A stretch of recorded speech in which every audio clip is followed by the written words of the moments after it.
Hello there everyone, and welcome back to Napoleon Total War with the Great War mod. We're back here again with another preview campaign of the latest version. This version, of course, is not out to the public just yet, but I've been given a preview of it. We're gonna do a new campaign. You guys got to vote on it, and you managed to, or the one that managed to win was Serbia. So we're going to play a smaller campaign once again on the Eastern Front. More nations have been updated on that side, so that's why we're still kind of on the Eastern Front. Also, I'm already running two other campaigns, so Imperial Splendor as Prussia and the Between Empires for Mountain Blade Warband. So I didn't want to take on a super big project with, say, one of the more major nations of the Great War.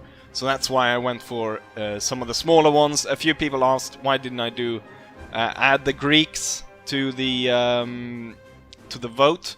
Well, because their roster or their uniforms and stuff haven't been updated yet, so it wouldn't really work to do them.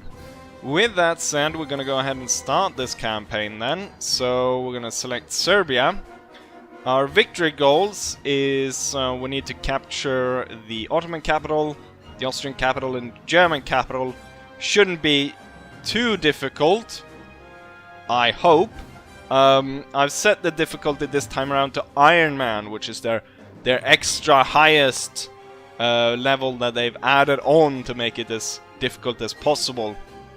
There's also, in between this campaign and the previous preview versions, been an update which have added a lot of rebalancing and also some extra units. The Austro-Hungarians have gotten upgrades, but as we will be fighting them, I think we'll see that actually in campaign. So without further ado, let's go ahead and start this Serbian campaign. And there we're off. The First World War has started. The Archduke has been assassinated. Who knows where this will end? Well, hopefully, this time around, Serbia won't be curb-stomped by the enemies. So, I've had requests before of not going for the forced alliances, but I think for most part it sort of breaks the immersion in such a weird way when it kind of...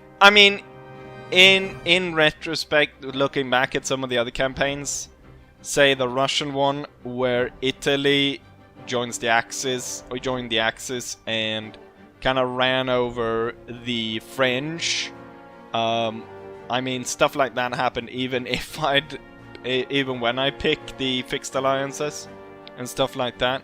But it kind of keeps within it, and I think that works better. Maybe some point I might do it, but there hasn't been like an overwhelming amount of people that want to see like a completely sort of topsy-turvy World War One. One thing you might notice right off the bat here is, if you've been following, and maybe if you play the current version as well, that they've changed around the colors of the nations, and they've made them more muted. As you can see, there's a much more muted color for Russia, which normally has this really bright green. Austria is probably the one that kind of stands out, because it's gone from a sort of beige color to more of a, I don't know what to call it, a yellowish, brownish color. Which I really think fits. Same with the French. So it's all kind of gone these more muted colors, which I think looks really nice. But there's also been a lot of changes in terms of rebalancing. Also, Austria's gotten some new troops, which we'll see, where they have gone ahead and split up. So now that you actually have like German Austrian troops and Hungarian Austrian troops, and then they've added on the Polish Legion and an Albanian Legion as well. Might be some others that I'm missing. Oh yes, also the Bosnian Herzegovinian troops. Normally they were only fielded as a light infantry. Now they have more variety. So they have line infantry, they have light infantry, and so on. Another big change that has been made is the fact that because the AI never used the spread out formation, what I've gone ahead and done is remove that, so all units are now fielded in line, but they've kind of made it more sort of, well, we'll see once we get into battle. I'm gonna immediately march to Croatia and take that, and we're gonna try and kind of force the Austrians really early on to kind of be on the back foot, so we push the war into the Austrian territory, which also means that I'm gonna have to recruit some troops, which we're doing right there. And then technology, I'm not entirely sure, like happiness is, oh, it's not actually that okay, so there could be some problems with that. So I think we'll go for nationalism. It takes 3 turns, and then we get happiness via the government. Oh, we get 2 plus happiness. One part coming from with the government type, and the other from, as you can see. So, and plus that gives morale in battle, while silent films just get 2 plus culture for everyone. And opens up so we can build cinemas. Next after that, I think we want to kind of go after machine guns. Possibly. They're not as good as they was in previous version, but they're still good. So I think that, and also they're good defensive units. So I think if we want to set up, we got bridges, a lot of bridges around Belgrade here to defend it, and holding those choke points with machine guns is going to be really good. Other than that, what we need to do is we need to set up some trade. We need that cash rolling in. Okay, Romania said no. What the hell, Romania? The Greeks said yes. So that's nice. Come on, Romania. The Greeks are doing it. What? I'm gonna tell Daddy Russia what you're doing right now, and he's not gonna be pleased. Also, what I should do is, I should have probably saved some of the money to... Oh, I can't actually build anything here. Maybe once we take further, or maybe when I upgrade this. I can't actually upgrade this. I guess it's not meant for Serbia to have ships. But it would have been nice to actually get, be able to set up trade, so that we could, let's see if we go over to trade. Ooh, oil. I think they've increased that. I don't know if you made that much from oil last time around. 288. So that adds a lot if we were actually able to get some of that oil, which you can get up here, I think. Yeah, oil from Caucasus, wheat from Persia, copper from Anatolia, coal from the Suez Canal, coal from Libya, copper from Tunisia, lumber from North Africa, and so on. Anyways, let's go ahead and turn and see if we can't come to battle with the Austrians. Intellectual advance! Nationalism! So we've spurred on the national spirit, and now the proletariat are firmly under our control. Kind of a lot of religious unrest, but what would you expect for this region? Trained Gain for a minister, he's competent. I tried to move around some ministers. Didn't go too well, but Justice, Head of State, and the Army seems fine. So it should work. I also recruited those 4 troops. And I got Daddy Russia to twist the arm of Romania. So we are now trading with them. So we have a trade going. You know what I realized also in between ending turn is that obviously I cannot recruit out of this port because it's not mine. It's not my port. And I guess I got confused. One thing that I first now noticed is that I guess the Normally there's you could see the border of the province. They're not as clear now, or you can't actually see them on the map, so that's why maybe why I got confused.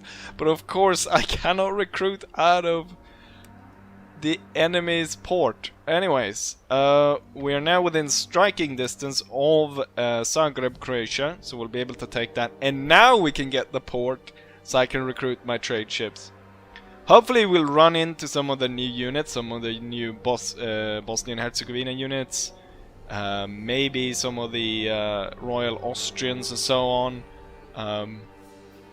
Not sure if they fully put them or implemented them, but hopefully they have. And so without delay, let's have Radomir Putnik and his army.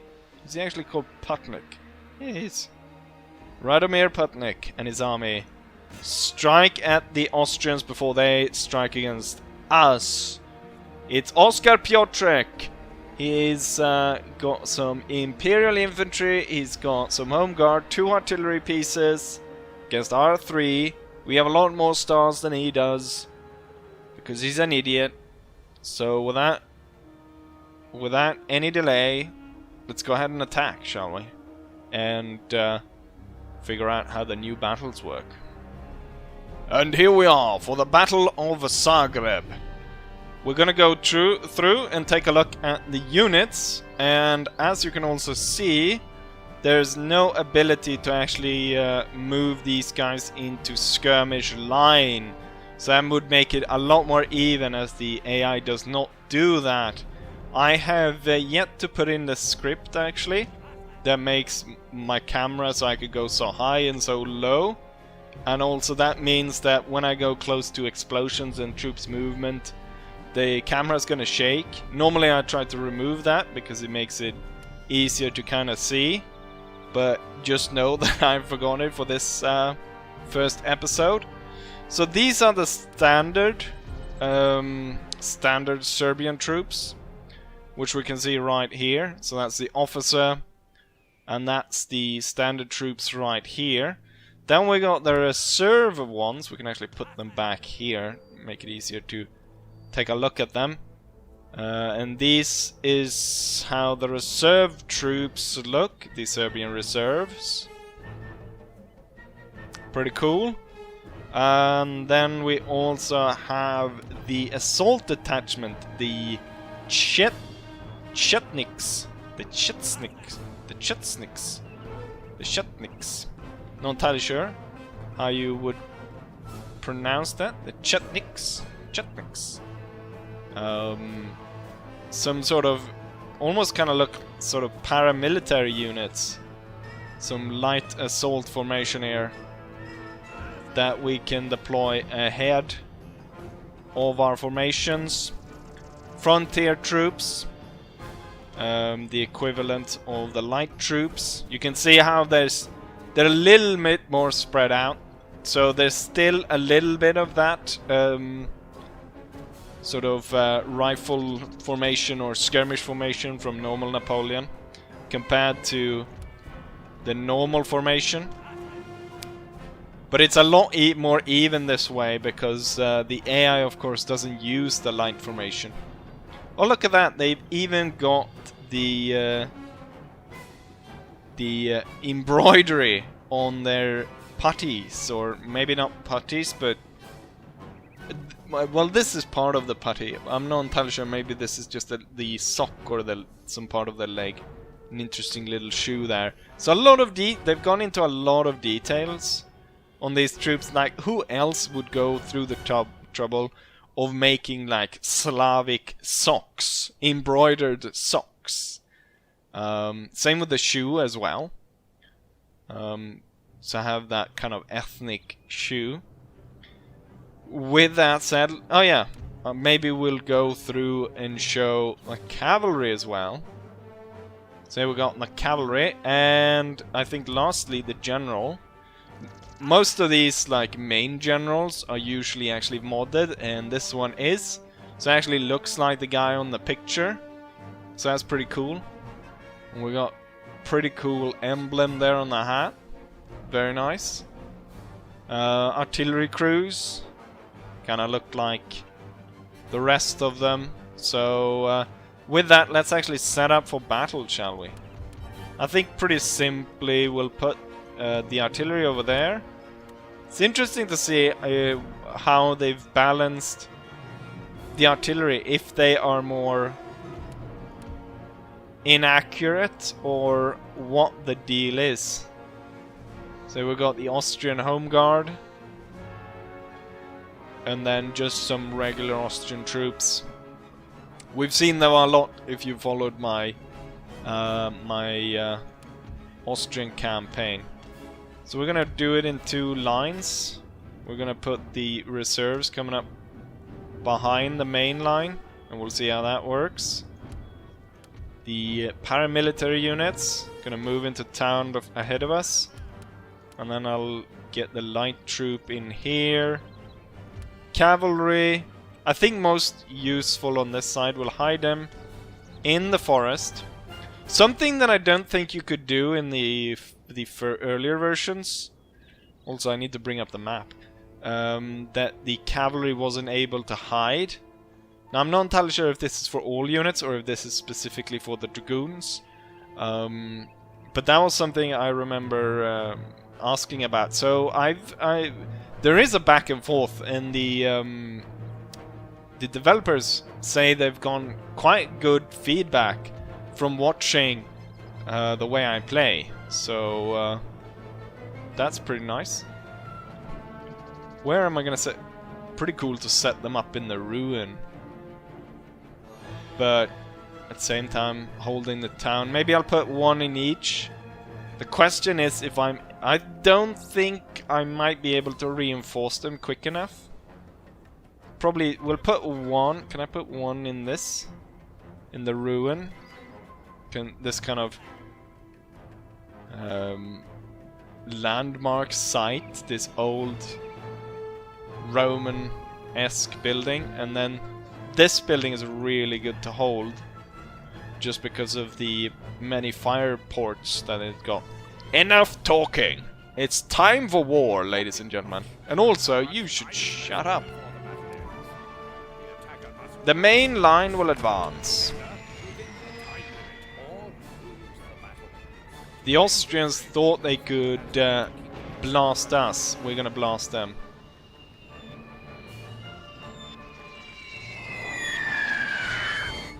Okay, so we've got artillery shots landing before our infantry formations.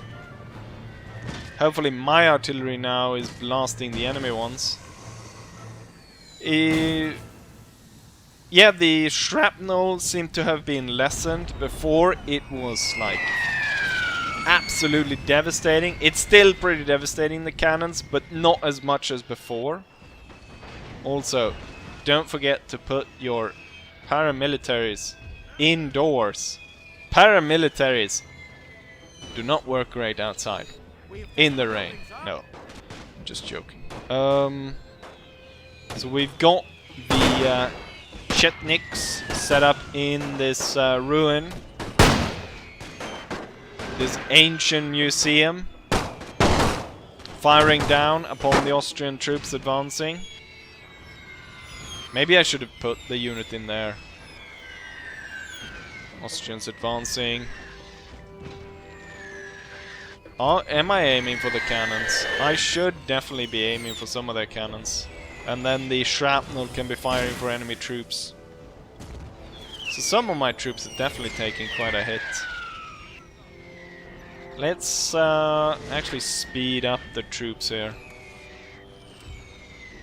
Also not the greatest idea of bringing the reserve that close off the first line. I'm gonna tell them to hold fire as well. And get the cavalry going. So now the enemy has started firing over here. So the Chetniks are starting to lose troops.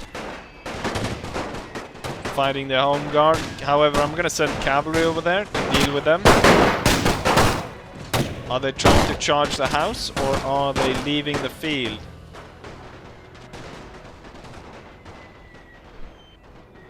So there's quite a few enemies coming. Some coming through town. And some coming on this side. I want to set up on either side of the house, I think. Or what we can... No, what I can do is... Let's see. So these units will set up here to deal with these, and then I can plug the gap here with the reserve units. We'll have one kind of situated here. Let's not forget to put these guys back on fire at will. Light unit on this side of the house. Cavalry needs to speed up. So now we got the fight kind of going here. Austrian Home Guard. Most Home Guard units. The General Piotrek is riding around there. Maybe he rallied the troops. I'm gonna pull these guys slightly back because I can see these guys coming up. And then draw out these lines a bit. Let's hit these guys hard. Someone's dead? Oh no! They blow it up! The bastards!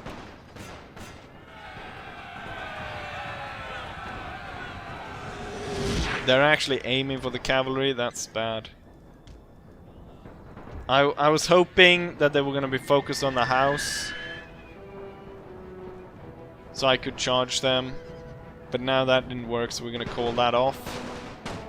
Unfortunately, all the paramilitaries got killed as they destroyed the famous... whatever. Well, it's not famous anymore because now it's destroyed. So I'm aiming all the shrapnel shot over here, trying to destroy those troops coming in there. I was gonna set these guys up here to fire across at the troops advancing, but now that doesn't seem like a thing anymore. So what we're gonna do, and I think we can actually kind of push forward here. And then here I want this one to take the main stage now, and this one to move over there. You will stay out here for now. Do not switch. So from an angle like that, we should be able to kill that unit. Should be able to get this one as well. You know what? I'll move the light infantry even further forward. Cavalry's kinda back. Let's get you up there, see if you can hit the enemy artillery. Okay, so the enemy is mostly defeated around here. So now I've got the ridge under control. Okay, most of the enemy attack is now kind of coming from this angle. The house is okay still. It's no problem. Light infantry killing those guys. That unit needs to be killed at some point as well. These lines no longer really needed to face that way. Ah, shit! I blew my own house up. Okay, also one paramilitary unit I killed myself, and the other one the enemy killed. Well, that's mistakes that happen. We're gonna organize against that guy. Most of the units over here are defeated, so victory is soon to follow. Thing is, it takes quite a while to recruit those paramilitary units, so it's a little bit of a shame that we lost them. Austrians forced back en masse. Cavalry fighting with the enemy general over here.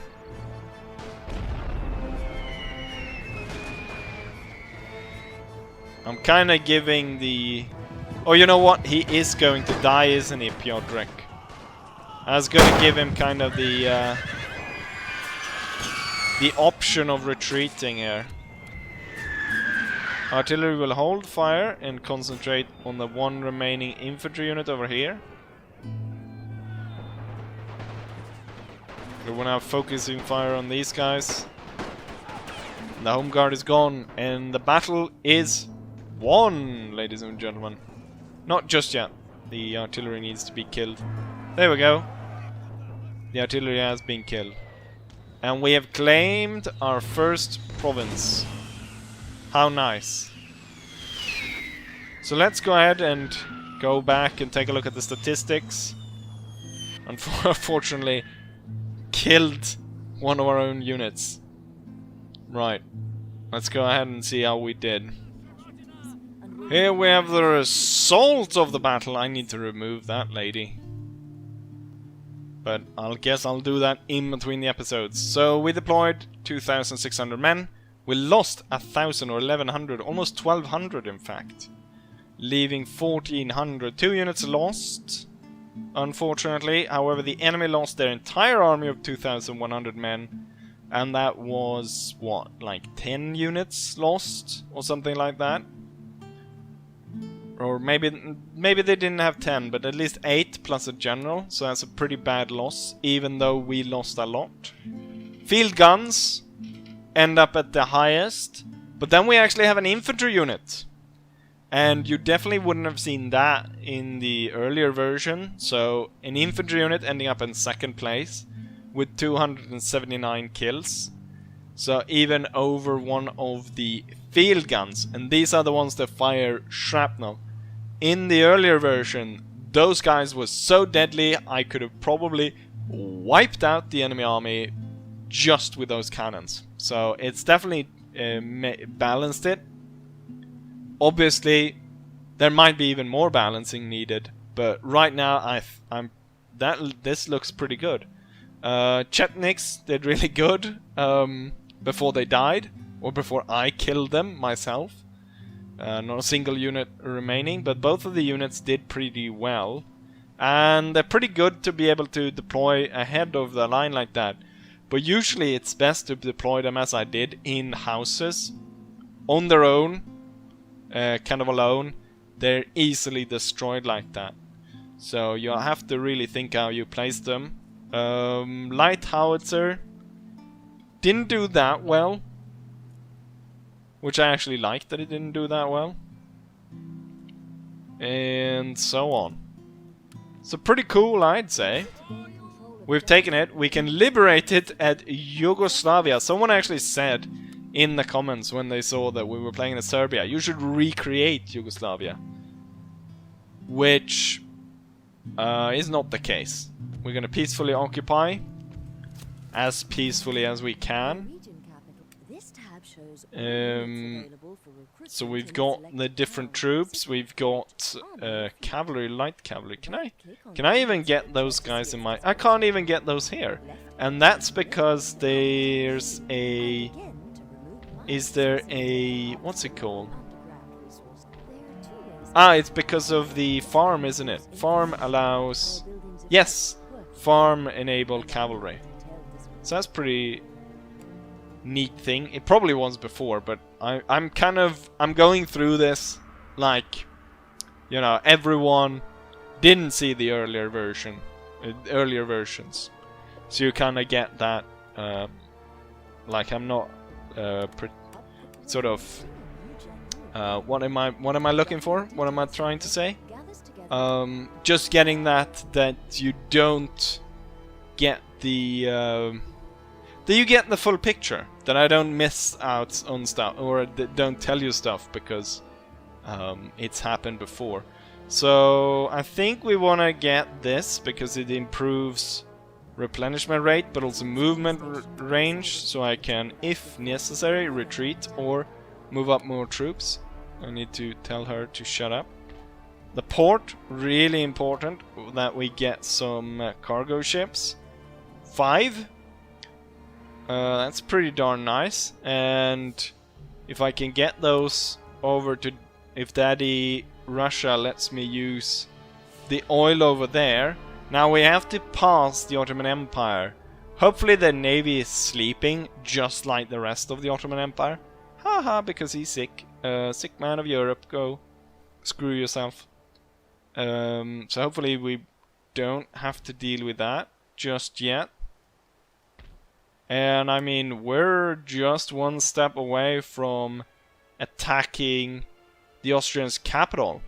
I wonder if I should do that though, or if I should go for Budapest, Hungary instead. If I would be able to take Austria, that would have been a pretty big victory. The problem here, of course, with this battle was that I lost as many men as I did. So we're kind of susceptible to a Austrian counterattack. And also the fact, right now I'm making quite a lot. I'm making 3,000. But a lot of that is because I lost kind of almost half my army. So once my army is back at full strength, we're gonna lose a lot of this cash. But hopefully we'll be able to turn that around. Now when I got the port, I should be able to trade with more people, right? So we can get more trade. So we can get some more bigger allies to actually trade with us. Like France. See if we can strike a trade agreement with France. Very nice. So we got France in. And that was the only... Okay, so we only had one trade option out of that port. But now we got trade going. An extra 500. Which might not seem like a lot. But when we're making as little as we do, 500 is still the upkeep of... is that... How much upkeep is that? That's the upkeep of at least 3 infantry units, I believe. Or maybe... Oh, the Chechniks are actually pretty expensive in terms of upkeep. But a normal infantry unit, we could have about 3 of those. Or we could have like 2 cannons. So that's pretty good. But with that said, we're gonna end it right here. So hopefully you guys enjoy the first episode here of me playing as Serbia. We've played at this point 3 turns. The Austrian armies have not moved, kind of kicked into gear to attack us yet. But usually it takes the AI a little bit to actually get stuff rolling. Yes. And with that said, I'll say as I always say, hopefully you guys enjoy this, and hopefully I'll see you guys for the next one. Bye!